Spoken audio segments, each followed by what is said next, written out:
네, 다행히도 시장이 낙폭을 조금은 줄여가고 있고요. 2% 넘는 하락세에서 지금은 양 시장 모두 1% 중후반대의 하락세를 보이고 있습니다.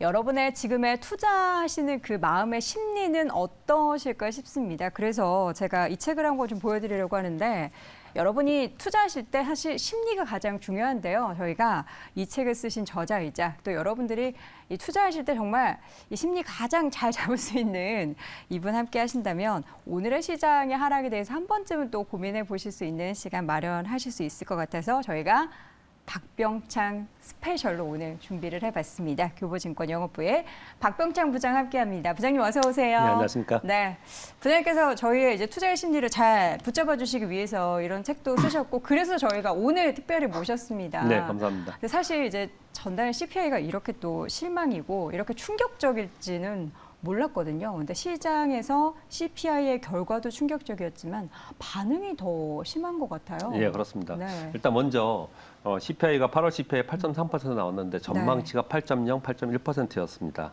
충격적인가요? 그러니까 시장이 굉장히 충격적으로 받아들이고 있습니다. 네. 5%를 하락을 했는데 이 5% 하락은 2년 내에 가장 큰 폭의 하락입니다. 이것으로 인해서 5% 하락할 만한 정도인가? 에 대해서 잠깐 말씀 좀 드리면 기본적으로 시장이 올해 연말 미국의 기준금리를 3.5에서 4% 정도 잡고 있었습니다. 그러면서 올해 연말을 지나면서 다소 누그러진 이제 정책들이 좀 나오지 않을까 이렇게 기대를 좀 했었는데 시장에서 예상하는 CPI 전망이 둔화가 계속해서 이렇게 생각보다 천천히 된다면 예상보다 매파적 발언이 강할 것이고 네. 긴축의 강도가 강할 것이다. 이제 이거의 이제 핵심 포인트죠. 그래서 어제 미국의 국제 수익률이 이제 급격하게 올라오면서 성장주 위주로 하락했다. 네, 이렇게 보시면 될 것 같은데 네. 사실 이제 서두에 제가 8.1% 전망을 했는데 8.3%가 그렇게까지 충격적인 건가? 네, 그런 부분보다는 좀 다른 각도로 좀 말씀 좀 드리겠습니다. 지난 7월에 미국 시장이 반등을 했어요. 네. 미니 랠리, 베어마켓 랠리라고 얘기를 하면서 생각보다 굉장히 강하게 상승을 했어요. 그래서 잭소홀 미팅이 끝나고 나서 파월 의장이 오버하지 마라. 우리 이렇게 완화 정책 안 할 거다. 그러면서 다시 또 급격하게 하락을 했죠. 네. 그리고 나서 이번에 올라올 때는 CPI의 둔화에 대한 기대감이 굉장히 컸었고요. 기대 인플레이션이 굉장히 좋았습니다. 네. 그게 나서뛰면서. 그래서 시장이 또 오버를 한 거죠.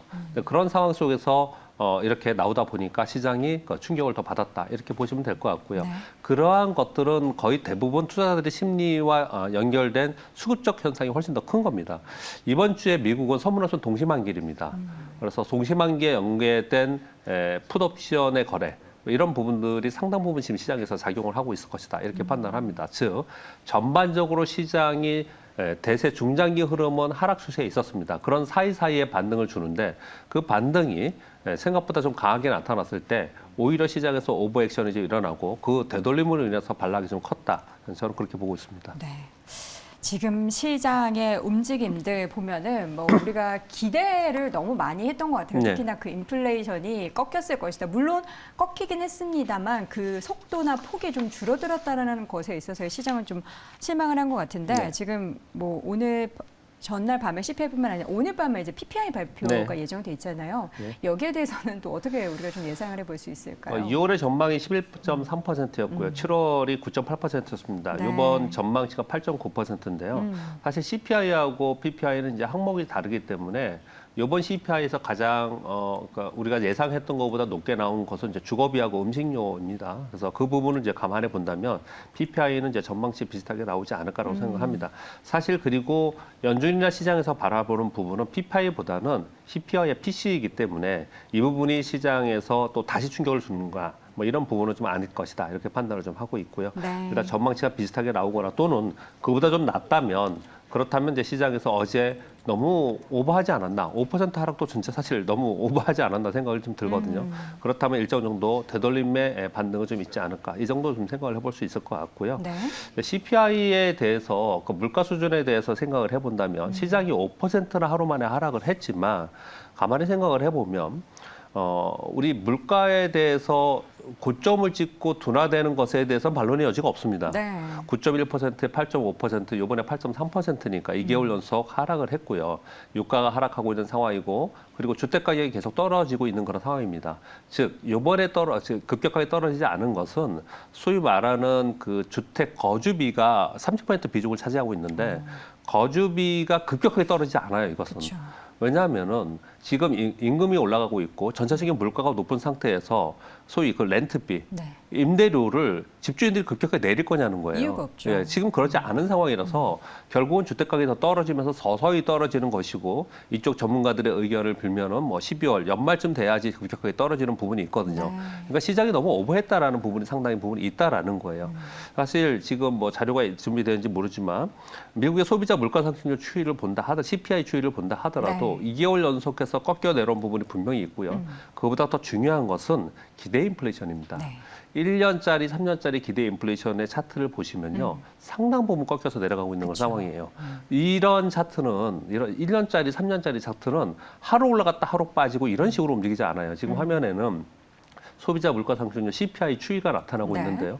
이것은 잠깐 꺾였다 더 올라갈 수 있다 이렇게 생각할 수도 있어요. 그러나 기대 인플레이션은 그렇지 않습니다. 네. 기대 인플레이션은 장기적인 흐름의 추세를 갖고 있는 거기 때문에 기대 인플레이션이 1년짜리가 이미 급격하게 꺾이고 있고요. 3년짜리는 먼저 꺾이기 시작을 했어요. 그랬다면은 전반적으로 지금 이제 화면에 나오고 있는데요. 보시면 아래쪽에 있는 화면이 3년짜리이고요. 빨간색이. 기대 인플레이션. 그리고 위에 있는 게 1년 기대 인플레이션이에요. 네. 이게 이제 추세적으로 오르다가 이게 꺾이고 있는 상황이기 때문에 직전의 고점을 다시 돌파하면서 올라가기 쉽지 않거든요. 네. 그렇다는 얘기는 고점을 찍었다라고 우리가 인정을 하는 거예요. 다만 그 속도 때문에 이런 현상이 나타나고 있는 것이거든요. 그럼 가만히 여러분 생각해 보세요. 너무 복잡하게 생각하지 마시고 물가가 기대 인플레이션은 고점 찍고 내려온 것 같죠? 그리고 2개월 연속 CPI가 내려가고 있는 모습을 보니까 그리고 다음 달에 더 올라갈까요, CPI가? 내려가겠죠. 그럴 가능성이 없습니다. 지금 내려갈 가능성이 훨씬 더 네. 확률적으로 높아요. 그러면 물가는 정점을 찍고 서서히 내려가고 있는 상황이고 그리고 그와 연동해서 물가 때문에 지금 그 금리를 급격하게 올리려고 하는 거잖아요. 근데 금리 인상의 폭의 피크아웃 지난번에 75bp 올렸지 않습니까? 요번에 시장에서 얘기한 게 50bp에서 75bp를 얘기하다가 네. 요번 CPI 나오고 나서 75bp, 100bp를 얘기하니까 시장이 화들짝 놀란 것이지 그 이상 강력하게 금리 인상을 해서 뭐 4.5% 이렇게까지 올릴 수 있는 상황은 지금 현재 정황상 아니란 말이에요. 그렇다면 그것에 의해서 시장이 하락한 것은 반영이 된 것이고요. 네. 왜 그러면 이렇게 변동성이 심하게 나타나느냐? 시장은 굉장히 많이 올라간 상태에서 주가 움직이면 변동성이 굉장히 커요. 네. 반대로 주가가 요번에 많이 떨어졌잖아요. 연초부터. 네. 떨어진 상태에도 변동성이 굉장히 큽니다. 떨어진 상태에서는 유동성이 그렇게 크지 않기 때문에 조금만 수급에 의해서도 변동성이 굉장히 크게 나타나거든요. 지금의 현재 상황은 전체적인 금리나 환율이나 이런 부분들 때문에 전체적인 흐름에 변화가 생기는 게 아니고 네. 다만 변동성이 큰 시장이다. 이렇게 이해하시는 게 지금 현재 상황에서 저는 맞다고 생각합니다. 네. 사실 근데 개인 투자자분들은 제일 싫어하는 게 불확실성과 변동성 네, 아닙니까? 그렇습니다. 그래서 네. 더 힘드신 게 아닌가라는 그런 생각이 들고요. 앞서서 잠깐 언급해 주셨는데 그러면은 지금 다음 주에 열릴 FOMC에서는 네. 75bp, 100bp가 네. 나오긴 했지만 75bp가 지금 우세한 거죠. 그러니까 지금 75bp가 가장 우세한 거고요. 기존에는 50bp, 뭐 50bp, 50bp, 50bp. 그래서 이제 4.0% 만들려고 지금 하고 있는 거잖아요. 네. 뭐 이렇게 생각을 하고 있었는데 이번 CPI로 인해서 뭐 75bp를 기저로 놓고 100bp 얘기가 나오고 있으니까 이런 현상이 나타나는 건데 그렇다면 미국이 정말로 앞으로 물가가 둔화될 것이라고 예측하고 있는 가운데 그런 가운데 4% 이상의 기준금리를 올리면서 급격하게 할 수 있느냐 쉽지 않습니다. 네, 그렇게 봤을 때 좀 전에 말씀드렸다시피 이번에 75bp를 다음 주에 올린다 하더라도 75bp 때문에 시장이 예측하지 않았던 충격에 의해서 충격적인 어떤 흐름이 나타날 것이냐 그렇게 보기에는 좀 아니다. 네. 그렇게 보고 있습니다. 알겠습니다. 자, 전체적인 큰 이야기를 나눠봤고요. 이제 국내 시장의 움직임을 좀 분석을 해보도록 하겠습니다. 네. 어제 보니까 전기전자만 사는 외국인들의 투자의 네. 행태가 보였습니다. 그런데 이게 일일천하였나라는 그런 생각이 들 정도로 싹 네. 빠져나가는 물론 뭐 삼성전자를 장 초반에 사긴 했습니다만 네. 어떻게 보십니까? 전기전자로의 뭐 수급. 오늘도 조금 사고 있긴 네. 한데요. 사실은 일일천하라고 봐야죠. 왜 그렇게 봐야 되냐면요. 어제 우리 시장이 생각보다 큰 폭으로 올랐습니다. 그쵸. 우리가 왜 미국 시장이 많이 올라도 우리 시장은 약해. 이런 좀 폄하하는 시각이 좀 많이 있지 네. 않습니까? 근데 그거보다는 많이 올랐어요. 삼성전자 4%대로 올랐으니까 그쵸. 많이 오른 거거든요. 그런데 어제 상승을 보면요. 외국인들이 어제 18,000계약 정도의 선물 매수를 했고요. 네. 현물에서 약 4천억 정도 비차익 프로그램 매수가 있었습니다. 그리고 금융투자에서 약 5천억 정도의 프로그램 매수가 있었어요. 네. 그러니까 어제의 매수는 대부분 다 프로그램으로 들어온 거예요. 프로그램으로 매수가 들어오는데 시가총액 상위 위주로 그냥 들어온 거예요. 반도체로 들어온 것도 아니고 바이오로 들어온 게 아니고 그냥 시가총액 상위 위주로 들어온 네. 거예요. 그래서 어제 시장을 여러분 보시면 개별 종목들은 상승폭이 작았거나 그동안에 좋았다라고 하는 뭐 2차 전지 아니면은 자동차, 조선, 방산 이런 걸 어제 큰 폭으로 하락을 했습니다. 즉 어제 같은 경우에는 수급이 바뀌면서 대형주로 옮겨가고 전기전자가 오르는 그런 상황이 아니고 프로그램 거래에 의해서 일시적으로 그런 현상이 벌어진 것이거든요. 근데 그것이 연속된다라고 보기는 어려웠던 것이죠. 그러니까 오늘 시장이 안 빠졌으면 프로그램 매수가 더 들어올지 모르겠지만 어제 미국 시장이 많이 빠졌기 때문에 오늘 다시 프로그램 매도가 있으면서 다시 떨어진 거예요. 네. 즉 즉 어떤 표현을 드리고 싶냐면 이 부분에서 정리해서 말씀드리면 지금 시장은 시장의 지수 흐름을 바라보면서 거래하는 패시브 시장이 아니에요. 시장은 대세 하락의 중간에서 반등하고 있는 구간에서 지금 거래가 되고 있는 것이고요. 만일 대세 흐름을 타면서 패시브 전략으로 간다 그러면 더 기다려야 되는 거고 지금의 거래를 하고 계시거나 내가 종목을 보고서 계시는 분들은 철저하게 액티브로 가야 된다는 거죠. 그냥 종목만 보고 네. 이슈별로 섹터별로 그냥 거래를 하는 것이지 지금 지수가 거래하는 게 아니거든요. 근데 왜 그런지 모르겠는데 물론 지수 영향이 내 종목의 영향을 많이 받지만 그 종목을 가지고 투자하시는 우리 개인 투자분들이 시장이 올라가면은 내가 마치 돈 벌 것처럼 시장이 막 내려가면은 내가 다 떨어져가지고 망할 것처럼 이렇게 생각을 많이 한단 말입니다. 물론 전체적으로 대세 하락하는 구간에서 영향을 피할 수는 없지만 지금은 하락과 하단에서 변동성을 주는 시장이기 때문에 철저하게 액티브 전략으로 가서 종목 위주로 봐야 된다. 그렇게 생각합니다. 네. 자, 액티브 전략, 개인 투자자들이 종목을 잘 골라야 할 텐데 부장님께서 보시기에는 주목할 만한 그럼 섹터 종목군은 뭐라고 보십니까? 근데 시장에서 답을 뭐 많이 주고 있습니다. 네. 우리 항상 미스터 마켓과 대화를 해야 된다 이렇게 얘기를 하지 않습니까?